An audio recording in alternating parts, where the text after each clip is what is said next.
Mina, or her full name Carmina Constancio, was a female beauty that embodies what you call the Oriental beauty. She has long black hair and small face with big eyes that exudes feminine allure. Adrian's mother once told her that she would probably be a magnet for boys when she becomes a full-grown adult, and she did. She has a perfectly sexy body that is not thin but has a bit of muscle due to her being sporty. She was also trained by Adrian's father on anything business-related, which in turn made her get flying colors in college, which she finished early because of her intelligence coupled with her hard work. She is 5 years older than Adrian and is very protective of him. Due to her business knowledge, she earned enough money that would last her until she dies due to the immense wealth she gets from her investments. She now tours the world to accomplish her dream of traveling the world and seeing new things. She has been traveling for about 2 years and there were only a handful of places she has not visited yet. I finally managed to persuade Mom and Dad to buy me the game I wanted to play. I also have been playing it for about a month. What are you up to? Adrian said. Oh, just here in the Amazon right now and managed to see a bunch of scientists and planning to invest in their research since it seems promising. Mina replied. Geez, you always think about increasing your revenue. You will never get married at that rate or even get a boyfriend at least. Adrian teased. You're lucky I am not there right now, or I would have whacked your head by now. I am still young anyway. What is fun about that game you are yammering about anyway? It's just another game anyway. Mina replied. A game. A game. You dare call Pandemonium just a game? Adrian said in a voice reminiscent of a movie character. Fine. It's not just a game, okay, so stop the acting and tell me about what you are doing inside the game. Mina said while shaking your head. Adrian then recounted his adventures and what he achieved to Mina and about the popularity of the game. Mina was surprised because she thought it was just like any other game that have a niche group of players playing it, but it seems it exceeded her expectation. She did think that the game would do well, but not astronomically well. Mina sighed and then spoke. I should have invested in the game when I had a chance, but their investment shares is limited due to it already having about dozens of shareholders and only minor ones were available, but that too was snatched up by the other countries. On the bright side, the game is very interesting, and by your story, it is wide of different contents that would satisfy anyone. It is like another reality even. Tell Mom and Dad that I would return at least after 2 weeks, since after my trip here I would like to be laid back like someone I am talking to. Adrian nodded and told her to stay safe and call in advance so they could pick her up at the airport.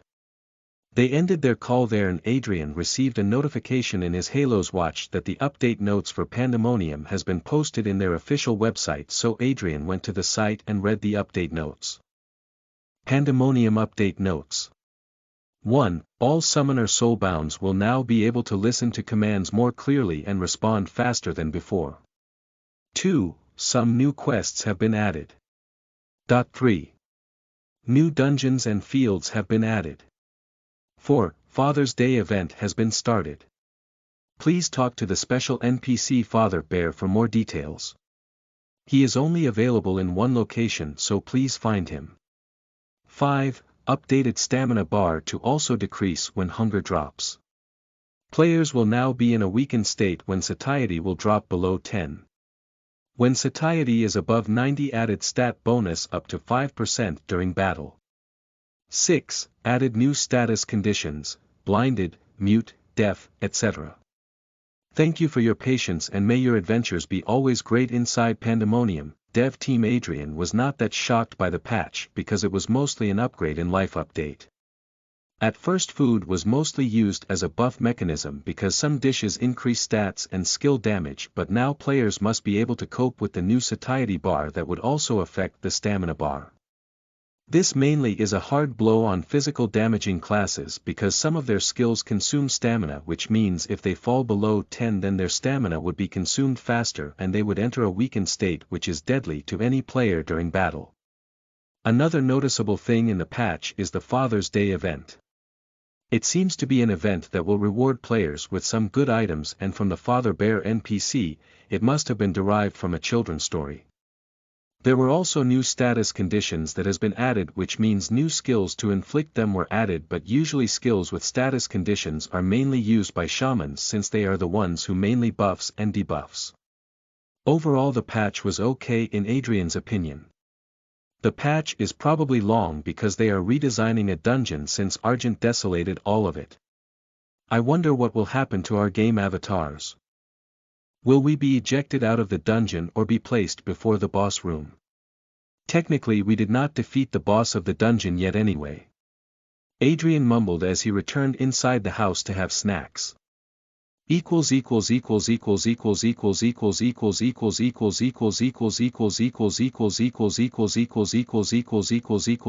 Meanwhile, at Atlas Incorporated headquarters.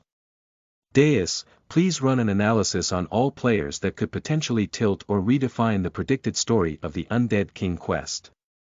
A handsome middle-aged man said. Detecting, please wait. Done. After about 1 million simulation and probability calculations, there are currently 4 individuals who fit that category. The player undergoing the Valkyrie job change quest, Fry. The player undergoing the Dark God Envoy quest, Eldritch. The Divine Archer candidate, Hoiwei. And lastly the Demon, Equinox. A new one has been added. I hope he entertains me very well, the middle-aged man asked. Chapter 66. Logging back in and job class advancement. You are listening at novelfull.audio. Tomorrow came and the update to the game has been finished. Adrian excitedly logged in back into the game after his morning routines, which includes folding his bed, exercising, eating and then taking a bath. He placed himself comfortably into the game pod and contacted Marlon that he would log back into the game, and Marlon replied that he would soon follow. Scanning user.complete, enter Atlas ID.complete, welcome user my crafty son. Sheesh, this log.in screen never gets old. Adrian said as his vision blacked, and when it returned he was now in an area that was now a lush forest. It seems the whole area has been transformed. It used to be a swamp and now even the name of the dungeon is different. Adrian uttered. Dungeon name. Silent Forest. Adrian was about to check out his newly acquired skill when a slew of system notifications flooded his eyes. Urgent mini quest has been completed. Rewards will now be given as the dungeon has been completed. All quests relating to the Silver Moors have been completed. 500% experience points earned. Due to your experience point multiplier, you received 1,500% experience points. Player Equinox has leveled up 15 times. You have successfully completed the job advancement quest. Inheritance ceremony will now initiate. When Adrian saw the last notification, his vision became blurry and his body floated in mid-air. Smoke that was colored in streaks of white, violet and gray started getting absorbed into his crown, and it started forming a blue flame in the hollow middle part of the crown while Adrian was teleported elsewhere. The player base has just logged in when they heard yet another world message. The champion of the end of times has succeeded in claiming the power of the first seal. Prepare for the beginning of the end. The player base reaction was something like, seriously, are world messages that easy to trigger? Meanwhile, the guild leaders of the top guild all have one idea on what the world message meant, and that was, the player who triggered the world message has succeeded in advancing to his first job class advancement, hence the first seal. By their speculation, the reason his job class gets broadcast means only one thing. His job class is a unique job class that is only available for one person and is probably relevant to the story of the game. They are familiar with this because one of the monster players are known to as Eldritch is currently undergoing this class change quest since he had ARUN.IN with other players during his class quest, and he triggered a world message after beating those players that were in his way. Meanwhile,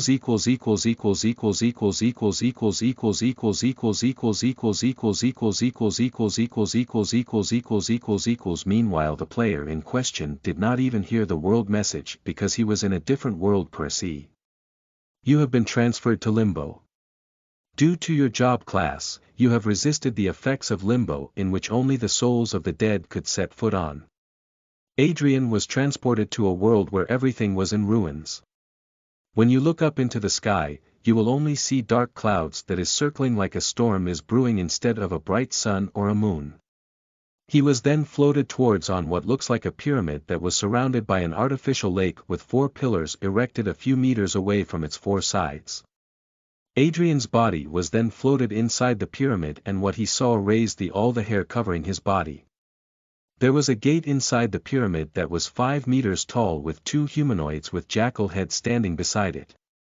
The gate was swirling with blue and white energy as if it was sucking the souls of the dead inside it. Adrian was being floated closer to the humanoids with jackal heads and he now could clearly see what they were wearing. The humanoids were adorned with armor that was made of pure gold. The jackal humanoid on the left was holding 2 swords in his hands while the one on the right was holding a spear. The 2 then noticed Adrian floating towards them and the 2 could be seen to have a surprised look on their face but only for a split second before they returned to their stoic expression.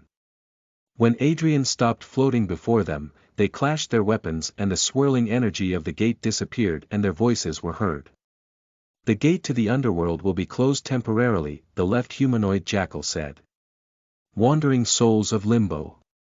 You will be transported to other gatekeepers, the right jackal humanoid said as he tapped the bottom of his spear on the ground and all the souls that were queued inside the pyramid suddenly became smoke that was swallowed by the swirling dark clouds in the sky. What brings you here, wanderer? The left jackal humanoid said to Adrian. Can you not see, brother? He bears the crown of souls, the right jackal replied. Adrian did not know what to do but his game avatar suddenly spouted words. Gatekeepers of the underworlds. Children of Abaddon. I, the current inheritor of the legacy of Havilah, implore you to share your power with me. Adrian said with a tone of respect as his avatar bowed while in mid-air.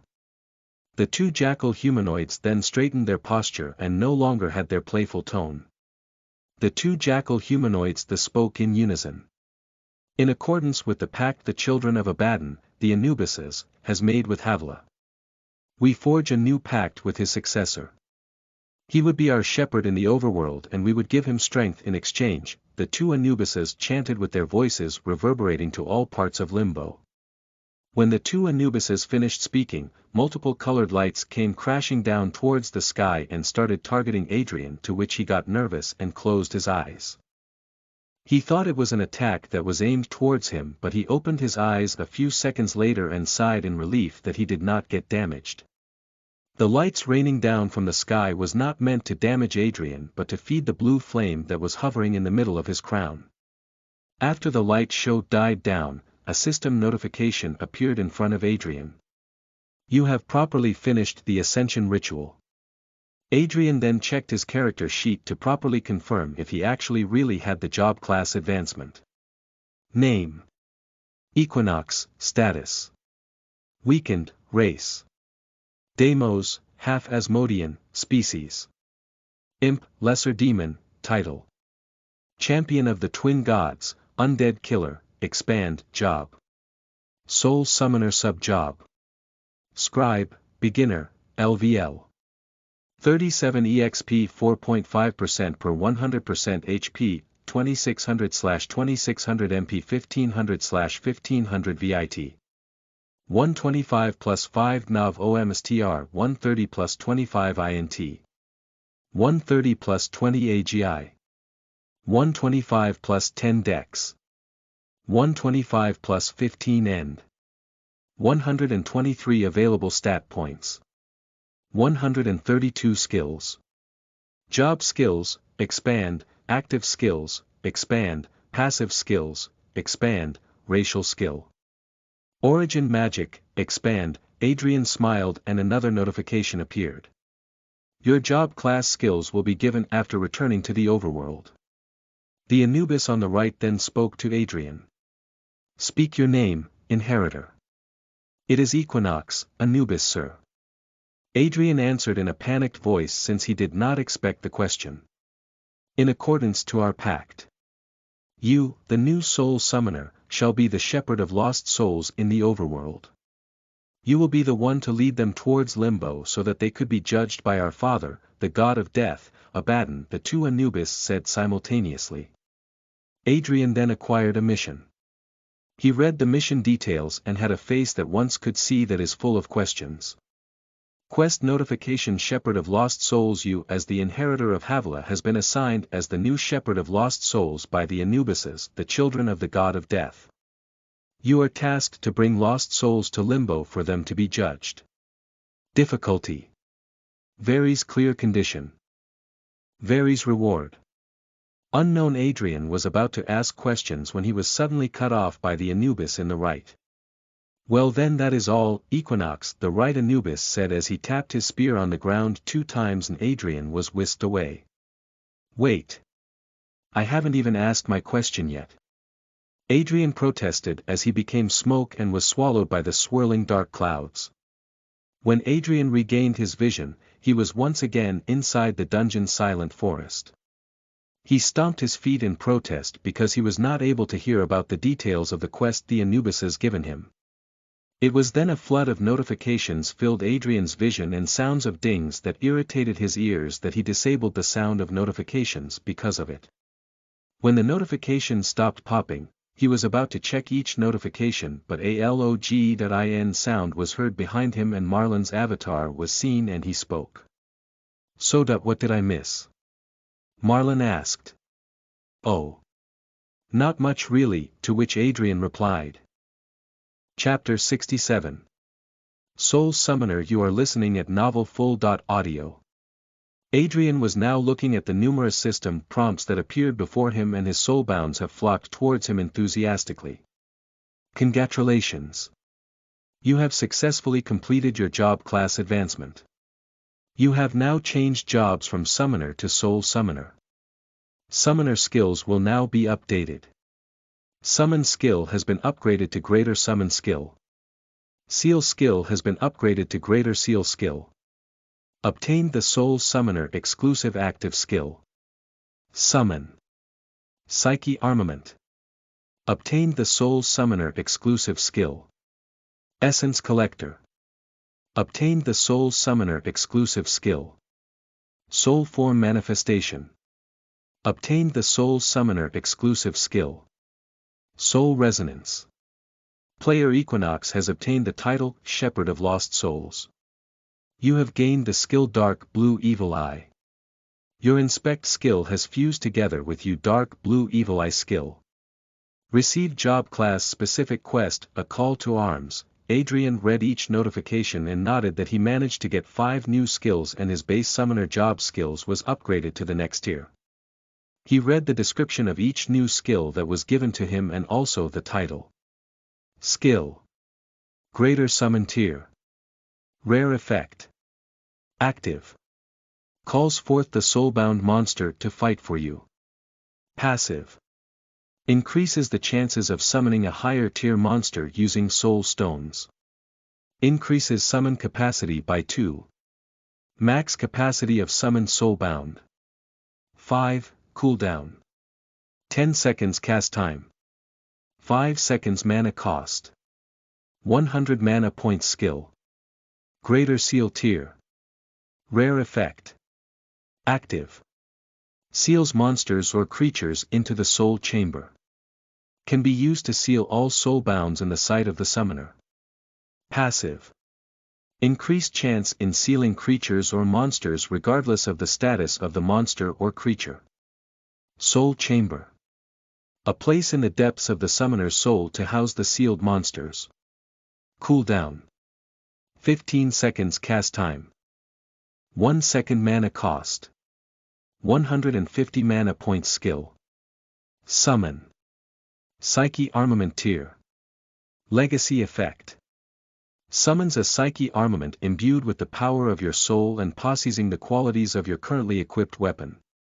Each Psyche armament contains 3 skills and consumes essences instead of mana to cast.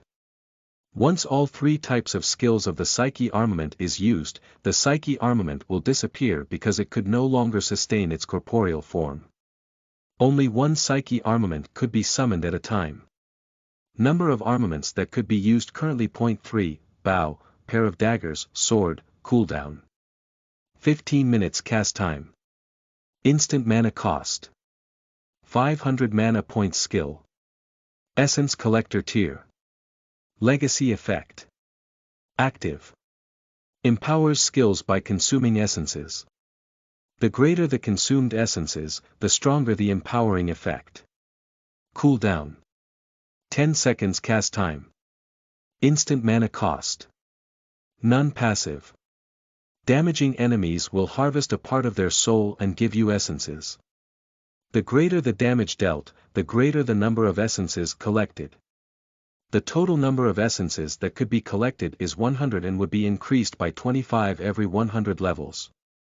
Every 10 stacks of essence gives you 1% status increase. Stacks are permanent unless consumed. Current number of essences. 0 cooldown. None cast time. None mana cost. None skill. Soul form manifestation tier. Legacy effect.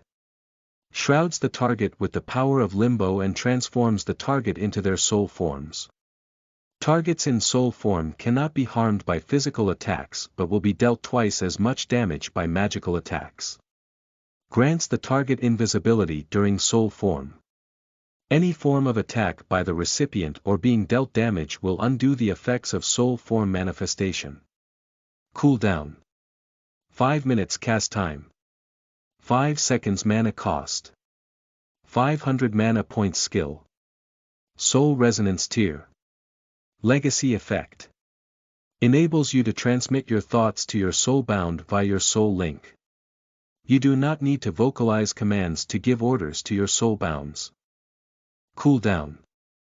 None cast time. Instant mana cost. None title. Shepherd of Lost Souls effect. Grants the title holder the skill Dark Blue Evil Eye.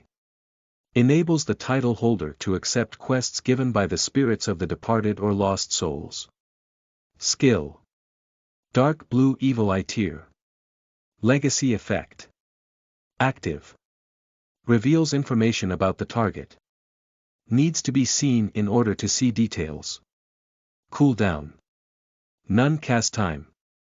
Instant mana cost. 10 mana points. Passive. Enables the skill bearer to pierce unto the depths of any soul either dead or alive. Can also assess the quality of the soul. Beings of higher realms could nullify this effect. Cooldown. None cast time. None mana cost. None quest notification. A call to arms. Due to the attack on your predecessor, some of the Psyche armaments have been scattered throughout the continent. Retrieve the remaining Psyche armaments in order to claim back what was once your predecessor, which is now yours. Your soul crown will react and a Psyche armament is near your location. Difficulty. Varies. Clear condition. When the remaining 4 Psyche armaments have been reclaimed. Reward. Unknown. Adrian was relieved that he managed to succeed in advancing to his next job class. He was a bit depressed though because not all of the Psyche armaments have been recorded, but if he thought about it, it must be something akin to getting new skills through the job instructor. Since he does not have a job instructor, the mission given to him must be something of a guide to him. A normal player with a job would have to go to a job instructor and apply for his job advancement. When the player succeeds a job advancement, the job instructor will award him the job change item and that player could get skills pertaining to their new job class. Since my predecessor is technically passed on to the afterlife, I have no job instructor. Well, at least I got tons of passive skills. Adrian sighed as if having a headache. Adrian was in deep thought when his best friend woke him up from his trance. Dude. Hilo. What new skills did you get? Asked Marlon with an enthusiastic tone. Oh. Wait, I'll send a screenshot to you. Adrian replied. As Marlon was reading the skill details, his eyes started bulging, but he was not that shocked because he too possessed some skills that were strong due to his hidden class, but this was the first he encountered a skill with a tier rating of legacy. He doubts that his best friend was lying about his job class just being a hidden job class. Adrian did tell him that he inherited his job class, and it was likely that Adrian's job class was one of the unique job classes, but his best friend has just not realized it yet. Adrian was the reason he got a quest to unlock a unique job class, so it makes a bit of sense that his best friend possess a unique job class. He put it in the back of his mind as he was more interested on the skills now. What do you think the legacy tier mean? Also, can you use your new active skill? I wanna see the effects because you know I like cool and flashy skill effects. Marlon teased. Legacy probably mean that I inherited the skill since I had like an inheritance ceremony or something. I'll use the skill now then. Adrian answered and prepared to use his skill. Which weapon should I summon then? Asked Adrian earnestly. How about you summon the sword armament? It is the most basic of weapons. Still, I am surprised that a summoner could actually summon weapons. LOL. Marlon answered with eyes sparkling. Summon. Psyche armament. Sword, Adrian chanted. The blue flame on top of Adrian's crown disappeared and reappeared in front of him. The flame shined bright and his demi-gauntlet started receding from his hand and started to fall from his and towards the blue flame. The violet scales of the demi-gauntlets became the sword's hilt. The cross guard was the same as the hilt with the scaly texture, and the orbs located in the middle of the demi-gauntlets became the centerpiece of the cross guard. The orbs became somewhat of a case for the most eerie part of the sword, which is an eye that moves as if surveying its surroundings. The flames burned brighter and a whitish-blue blade popped out of the cross guard. There was only one word that the two best friends uttered when they saw this skill animation, which was, wicked. Adrian swung it a few times and he felt that the sword almost had no weight. He once again read the skill description to check if the sword did have the same properties as that of his demi-gauntlets, and he uttered the magic word, Geoforce. The sword enlarged and became the size of a great sword that was as big as Adrian himself, and the most ridiculous of all, it weighed close to nothing. Adrian then remembered something important after swinging the enlarged sword a bunch of times like it was a hollow plastic toy. He remembered that he still has not checked the Synchro skill that he and Marlon got. Have you looked at the Synchro skill that we got? Asked Adrian. Not yet. I did not view it yet because I am more interested in your new job class skills. Marlon answered. Let's check it then. Adrian said as he opened the skill interface, while his eyes immediately bulged and he heard a thud beside him. It seems his best friend fainted. Chapter 68. Parting Ways. You are listening at novelfull.audio. When Adrian heard a thud sound from his back and learned it was from Marlon, he was not surprised because even he would faint from the skill details that he read. Skill. Void Demolition, Death Energy Half, Tier. Divine Type. Synchro Skill Effect. Commune with the powers of the God of Death, Abaddon, to gather all death attribute energy in the surroundings and form it into a sphere of astronomical energy. Once sufficient energy has been accumulated, combine this energy to its other half, Void Demolition, Life Energy Half. When both halves combine, fire a beam of concentrated null energy in a straight line of about 100 meters and 10 meters wide. This skills deals 10,000% of both users' physical and magical damage as true damage. Gains 10% chance to execute enemies under 20% health points. Cannot be disrupted when channeling, but both users are still vulnerable to damage. Cannot be used when the other half has not been channeled together with the user. Both users must be at least 2 meters apart in order to cast. Cooldown. 30 days cast time. 30 minutes mana cost. 90% of maximum mana points of both users and 30% maximum health points of both users. Restrictions. Obtain third status awakening. Adrian told Marlon to send his skill description if they have similarities, but it seems the skill is a bit different. Adrian even slapped Marlon's cheeks to wake him up of his fantasizing of being something like a last boss character that he has been murmuring a few seconds after his collapse. Skill. Void Demolition, Life Energy Half, Tier. Divine Type. Synchro skill effect. Commune with the powers of the goddess of life, Gaia, to gather all life attribute energy in the surroundings and form it into a sphere of astronomical energy. Once sufficient energy has been accumulated, combine this energy to its other half, void demolition, death energy half. When both halves combine, fire a beam of concentrated null energy in a straight line of about 100 meters and 10 meters wide. This skills deals 10,000% of both users' physical and magical damage as true damage. Gains 10% chance to execute enemies under 20% health points. Cannot be disrupted when channeling, but both users are still vulnerable to damage. Cannot be used when the other half has not been channeled together with the user. Both users must be at least 2 meters apart in order to cast. Cooldown. 30 days cast time. 30 minutes mana cost. 90% of maximum mana points of both users and 30% maximum health points of both users. Restrictions. 150,000 devotion stat. Adrian smiled wryly at the skill. The skill might be overpowered and deals true damage, but it also came with lots of restrictions. Adrian's restriction is that he should have his third stat awakening, while Marlon's was the 150,000 devotion stat that would more or less be attained at the same time as his third stat awakening also. They have a divine tier skill that they are years in the making to even use, but nevertheless, the two treated the restriction as a challenge and they even bet each other on who would lift their restriction first. Look at me, my friend, for I will become a grinding machine for the next 30 days. Adrian declared boldly.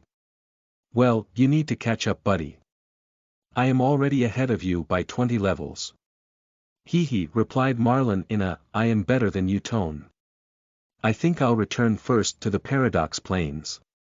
What are you going to do? Asked Adrian. I'll jump straight into investigating the Church of Life and pick up missions along the way. You know, 2 birds, 1 stone sorta thing. Marlon answered. I will probably clear some field monsters and go into dungeons to familiarize myself with my new skills. If you need any help, you can call me. I will be sure to show up, since I kind of owe you one for helping me here. Adrian said with conviction. Don't stress about it, dude. What are friends for? I will head out first then. I am a bit excited in accomplishing this quest, you see. See you later. Marlon said while saluting and then heading towards the portal as he disappeared from Adrian's vision. Calm. Before Adrian left, he read a few system notifications that he passed by because it did not tell him about his new job class, skills or details. Due to your skill Deimos core that doubles your status point Inquisition, you will not have bonus status points that is given during job advancements. Requirements for next job class advancement shall be given when player reaches level 150. Adrian thought that this would happen because double status points in itself is overpowered. He did not get the bonus 100 status points, but he did not fret over it. It was only about 30 or so levels that he needed to grind anyway to get them. In the end, he had permanent double stat points while others only get them during job advancements. The locked job class advancement quest was a load off of his mind because he does not want to be pressured in completing it since he has a lot on his plate currently. Will others of the same race as I am get the same treatment when I unlock the Deimos race? This was the question in Adrian's mind. Adrian was now left inside the boss dungeon and sighed before tearing up one of the teleportation scrolls that he was given. Adrian and his soulbounds reappeared before the Paradox Plains and he hurried towards the portal site in order to test his new skills to familiarize himself with it. He picked an area that was not infested with other players and was 5 levels higher than him because he has a new goal, and that is to become a greater demon. He looked at the quest that was given to him by Askelair to see his progress. Quest log: Awaken the persona, ongoing. Askelair wants you to become stronger so that you could rise to the top. He sees promise in you, so do not fail him. Clear condition. Become a greater demon. Reward. Epic Spatial Magic Skillbook requirements. A. Reach level 50. B. Condense your Deimos core. C. Defeat enemies 5 levels higher than you.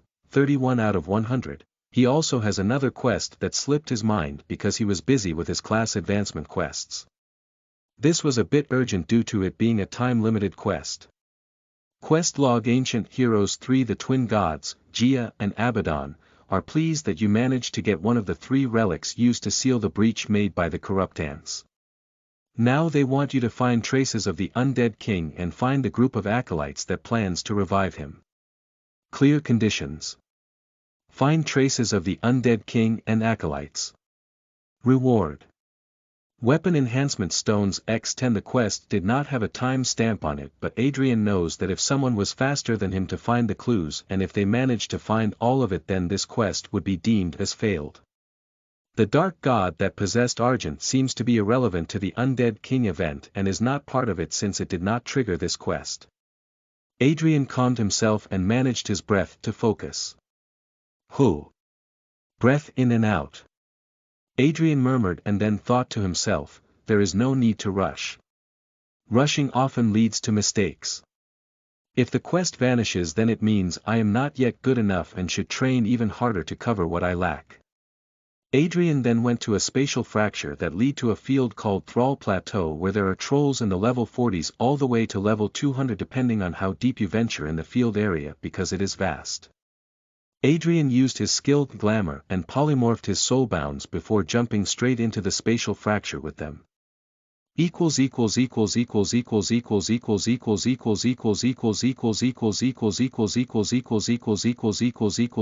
Meanwhile, in a cave somewhere deep inside a mountain, a cocoon made of wriggling tentacles that numbered in about 100. A young man that was dressed in a black robe with unknown symbols written on it, and the symbols pulses eerily in red light. He took of his hood, revealing his silver-colored hair and his eyes with black pupils and red corneas that made him seem like an absolute villain that must be defeated by humanity. The young man then spoke in a tone that seems like what horror movie directors use when a person is possessed by an entity. Look at your pathetic state, Veldrix. It is funny looking at you in that state, the young man said in a mocking tone. The cocoon seemed to have reacted to the insult and the tentacles vibrated and formed a makeshift mouth, but crazily enough, the mouth that formed spewed words. You dare mock me when you are just using a proxy to even just speak to me? Who is the weak one here? When I regain my strength, I will be unstoppable, the tentacle mouth declared like it was a fact. I did not come here to fight. I came here to form an alliance with you since you need help and I need your help. Think about my offer when I return in the following days, the young man uttered, and he disappeared with a puff of black smoke. Chapter 69. Grinding and channeling one's inner hunter. You are listening at novelfull.audio. Adrian was teleported to the Thrall Plateau when he jumped towards the fracture leading there. He landed on an area reminiscent of a forest and his current location was at the bottom of the Thrall Plateau. He first scouted his surroundings by ordering his 3 soulbounds. When the 3 soulbounds returned and waved their heads side to side indicating that there was no one around, Adrian breathed a sigh of relief. He wanted to go crazy by himself and test the limits of the skill summon. Psyche Armament. The skill description only detailed the general description, not the specific limits like weapon durability and such. Adrian once again looked at the skill description for the skill. Skill. Summon. Psyche Armament Tier. Legacy Effect. Summons a psyche armament imbued with the power of your soul and possessing the qualities of your currently equipped weapon. Each psyche armament contains 3 skills and consumes essences instead of mana to cast. Once all 3 types of skills of the psyche armament is used, the psyche armament will disappear because it could no longer sustain its corporeal form. Only 1 psyche armament could be summoned at a time. Number of armaments that could be used currently. 3, bow, pair of daggers, sword, cooldown. 15 minutes cast time. Instant mana cost. 500 mana points. Adrian tried summoning a different weapon to feel the difference between each psyche armament. He summoned the bow by shouting the spell's name and the weapon of choice. Summon. Psyche armament, bow, Adrian chanted. The scales on Adrian's Twilight Demi gauntlets receded once again and merged with the blue flame that once again appeared in front of him when it disappeared on top of his head. The half-orbs that was in his demi-dot gauntlets became whole and also had an eye with a dark blue color and a cat's eye motif. The scaly armor of his demi-dot gauntlets was transferred to the design for the body of the bow. In between the scales pulses a violet light like that of his demi-dot gauntlets. The bowstring was not present, but when Adrian picked up the bow, a bluish-white string made of something like an aura or mana appeared. Adrian pulled the bowstring made of some kind of energy and an arrow made of the same bluish-white energy appeared. The end of the arrow was being pinched by his right hand that he used to pull the bow, and the arrow tip was situated perfectly at the center of the bow. Adrian pulled the bow to its limits, and funny enough the bow bended like the bow string was stronger than the bow. Adrian released the arrow by targeting a nearby tree, and he felt like something left his body the moment he did. He checked his status and saw what was different. Name: Equinox race. Deimos, half Asmodean, species. Imp, lesser demon, title. Champion of the Twin Gods, undead killer, expand, job. Soul summoner sub-job. Scribe, beginner, LVL. 37 experience. 4.5% per 100% HP, 2600/2600 MP 990/1500. His mana was reduced by 10 mana points, which means that instead of an arrow with a physical body, his arrows uses his mana instead as a catalyst for an arrow. This carries pros and cons that have to be deliberated with utmost care, because if he uses the bow and fired arrow like a maniac, then he would easily consume all of his mana points. On the plus side, he just needed to pull the bowstring and an arrow will conveniently appear, but that would also mean that he would not be able to add special properties to the arrow like conventional arrows that blacksmiths make. Still, he was glad that he has long-range weapon at his arsenal. At least there would be a use in all of that training that my parents subjected me when I was young. Adrian thought. When Adrian was young, he was suddenly subjected to a jungle survival course courtesy of his parents, mostly by his mother. They told him that he must be able to manage in any environment if he wanted to survive in this world. At first, Adrian did not believe what his parents were doing, and he thought it was his parents' way of a practical joke, but he was wrong on the money. He endured 3 months of hellish training that a normal 10-year-old would not have experienced, but he picked up a few set of skills along the way. His parents taught him how to make some weapons, and that included a makeshift bow and arrow from wood. Adrian does other sports as hobby like archery when he wants to unwind and relieve stress. Adrian is not the best, but the basics are drilled into him enough to properly aim an arrow, since there is no auto-target feature in this game, plus the bow training in this game helped him improve. Adrian looked at the tree that his mana arrow hit and was satisfied with the damage. The mana arrow managed to at least penetrate 4 inches into the tree's bark. He looked at the details of the weapon using his new dark blue evil eye skill, and strangely enough it was the information of the demi-dot gauntlets that popped up. Weapon: Twilight Demi gauntlets, growth type, character bound, psyche armament. Bow form, tier. Rare, upgradable, description. A soul glove destined to be worn by the champion of the Twin Gods. It was forged by the god Arts and Craft, Hephaesto, at the request of the Twin Gods. Damage modifier: 100.150, increases in response to bounded character's level and weapon tier, effect. INT plus 20 STR plus 10 DX plus 10 AGI plus 10, can be upgraded by assimilating better weapons, slots. 1. Rune of Explosive Force 2. Empty 3. Empty 4. Empty 5. Empty. His Twilight Demi-dot gauntlets now have a damage modifier. It seems the hot fix was done simultaneously with the update. Since his weapon was a growth-type weapon, the damage modifier is dependent on the weapon tier and his character level. The 100.150 damage modifier is already pretty high for Adrian's level of 37, since weapons are level restricted to an increment of 5. This means that Adrian's Demi-Gauntlet should have the damage modifier of a level 35 rare tier weapon. Weapons of this level normally have a damage modifier of 75.100. The damage modifier jumps to a higher number every 50 levels. Overall, Adrian was satisfied of his weapon. Adrian scouted the forest stealthily like it was ingrained in his body what to do in an unfamiliar and dangerous location. A few minutes of scouring he managed to finally encounter or see a monster. He used his skill to look at the monster's details and smiled because it would be turned into a good punching bag for his skills. The monster was all alone and was feasting on what seems like a deer. Monster. Lesser Troll. Level 45 HP 80,000/80,000, 100%. Description: a weaker species of the proud troll race, hence the lesser in its name. Although considered a lesser species, it still retains some of the qualities of a troll, like a troll's excellent vitality and devastating physical force. Due to being a lesser species of a troll, it only mostly relies on its own instincts and is incapable of communication.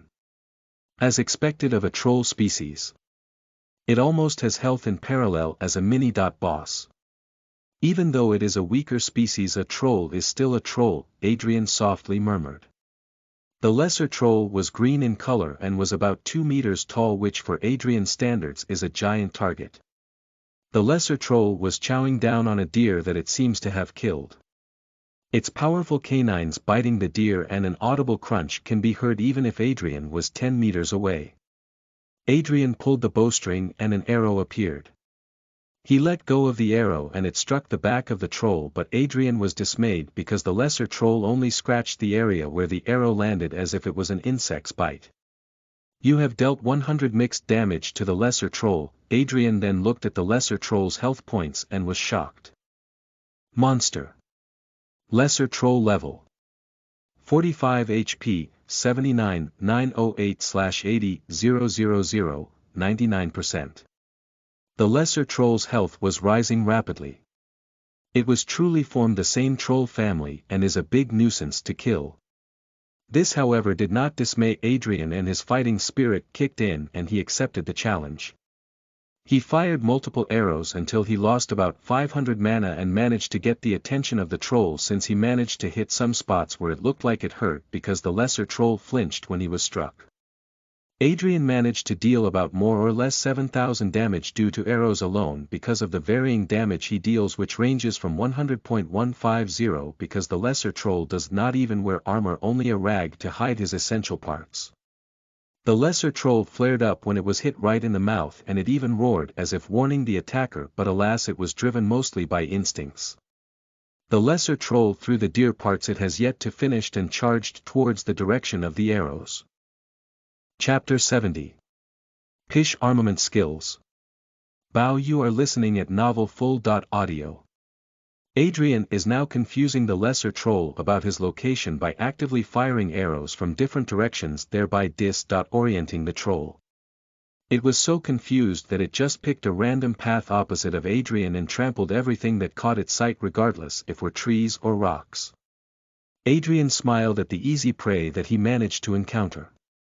Adrian, now getting familiar with his bow psyche armament, now looks at the skills that are available for the bow. Skill. Shooting Star Tier. Legacy Type. Active Effect. The mana arrow produced by the Psyche armament will be charged for 5 to 10 seconds and become empowered. The arrow would deal 300% of the total magic damage and would gain the piercing effect. The arrow travels about 50 meters to 100 meters depending on the time the arrow is charged. This skill could be interrupted during charging. When charging is interrupted, the required essence will still be consumed and the cooldown will be cut down in half. Cooldown. 20 seconds after arrow is released. Cast time. Instant essence cost. 15 essence per cast. Skill. Soul Piercer Tier. Legacy Type. Toggle Effect. Arrows will gain the piercing effect and will deal true damage for the duration that the skill is active. Unable to generate essence while the skill is active. Cooldown. None. Cast time. Instant essence cost. 5 essence per arrow released. Skill. Orion's Wrath tier. Legacy type. Active effect. Ascend to the sky and fire 3 shooting stars. Each shooting star will have 500% of your total attack power as mixed damage. The shooting star that is fired will have the maximum range regardless of charging time. You will remain airborne until the skill is finished or you are affected by a status effect. Gain the Far Sight status while airborne. Far Sight enhances vision and become able to view everything in sight in a 100-meter radius. Cooldown. 20 minutes. Cast time. 2 seconds. Essence cost. 75 essence. Adrian nodded at the skills as they were meant as something akin to becoming a sniping archer. Play. Style. As the lesser troll was still rampaging, Adrian following behind it and him assessing the number of essence he managed to get. He managed to hit the troll with about 50 mana arrows and he was rewarded with 50 essence in total. He gets 1 essence per successful hit on the lesser troll. He does not know if this was applicable to all the Psyche armament, but he would find out later when he will test the other 2. Adrian has 50 essence currently and he would try and using the first 2 skills first because he did not have enough for the 3rd skill yet. Adrian used the first skill and pulled the bow. The arrow then became white in color and had the shape resembling that of a comet. Adrian charged it for the full 10 seconds as the lesser troll was about 80 meters away from him by the time he charged the skill since he was immobile when charging the skill. Adrian let the arrow loose and its speed was unparalleled that the lesser troll did not even realize that a hole the size of a basketball was blown through its stomach. The lesser troll stumbled down due to the chunk of damage it received and was hit by the stun status. A lesser troll is still a troll from Adrian's perspective because when he moved closer to the troll the hole was visibly repairing itself although at a slow rate, but the troll's health points remained the same. Monster. Lesser troll, status. Stunned, level. 45 HP, 56, 265/80, 000, 70.33%. Adrian shaved off about 15% of the lesser troll's health points with 1 attack or specifically skill. The game system probably factored in the area where the damage was taken, which is why the damage was massive. Adrian did not relax as the lesser troll was regenerating the hole, albeit slowly. He unhesitatingly used the second skill, Soul Piercer. Adrian's mana arrow looked a bit sharper than usual and the bow was shining a bit, indicating that the skill was activated. Adrian fired off arrows until he ran out of usable essence and he managed to fire about 7 mana arrows. The 7 mana arrows did not disappear and it hit the lesser troll's body, instead it pierced holes in its body that were the size of coins. The lesser troll screamed in pain as its natural defenses were breached by this unknown hunter that did not even show its face. It screamed angrily at the bushes as if saying, "Get out and fight me head on, coward." Adrian snickered at the lesser troll's attitude. Adrian just continued firing mana arrows until the lesser troll became particles of light and he consumed all his mana. The lesser troll screamed in agony for he did not know why it was facing injustice. It was just enjoying its meal when an unknown assailant started firing arrows at it. Adrian picked up the loot and looked for his next target. It did not take long for Adrian to spot other lesser trolls in the vicinity. He continuously used the cover of the forest and his sniping skill to kill every lesser troll he had in sight.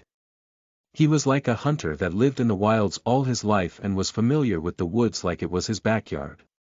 He managed to kill about 10 more and managed to level up 2 times thanks to his 3 times experience gain. Adrian was feeling refreshed by gaining 2 more levels that he still continued despite hunting for about 5 hours in game already. He said 1 more before going to eat his lunch since he has yet to test the last skill. Adrian was feeling that his body was feeling the hunger and said to himself, "Oh, whatever," and used the skill Orion's Wrath anyway. The skill action was 2 seconds because he first tossed the bow upwards to the air and he soon followed. Adrian was standing on what seems like an invisible platform with the pattern of the Orion star formation with a pose like he is ready to fire the arrows anytime. From an outsider's perspective, Adrian looked cool because of the skill effect and his master archer pose that has one of his legs folded slightly, which makes his legs form a triangle. Yet, in Adrian's perspective, this pose was embarrassing. It felt like he was a superhero or something. Shaking off his embarrassment, Adrian was amazed by the effect of the far sight status because he could see even the ants as long as he focused his field of vision. It did not take long for Adrian to find monsters that were walking about. He pulled the bowstring and automatically it registered a shooting star arrow. Adrian's target was not a lesser troll but what looks like a goblin. Actually, Adrian was able to activate even his dark blue evil eye skill in synergy with his far sight status, which amazed him even more. The monster was more specifically a goblin warrior. Monster. Goblin warrior level. 48 HP, 55000/55000, 100%. Description. An evolved and more powerful version of the goblin species. It looks like a slightly taller version of a goblin but carries a sharp weapon like swords. It is often mistaken for an average goblin due to its uncanny similarities, which leads to the deaths of inexperienced adventurers. Finally, Adrian saw one of the most common fantasy monsters ever created, even though it's an evolved form. It still counts as a goblin. Thankfully, the goblin warrior did not have as much health as that of the lesser troll, but it does wear something akin to leather armor. But in Adrian's perspective, the goblin warrior's head is unprotected, which is why he would aim for a headshot. Adrian pulled the bowstring and imagined a comfortable shooting position, and like the platform he was standing on received an order, it tilted a bit to the side, which surprised Adrian. He was tilted 45 degrees in the air and he was not even using his wings to fly. Adrian was defying gravity from his perspective, but he found it interesting as the platform seems to respond to his thoughts, which he deeply appreciates.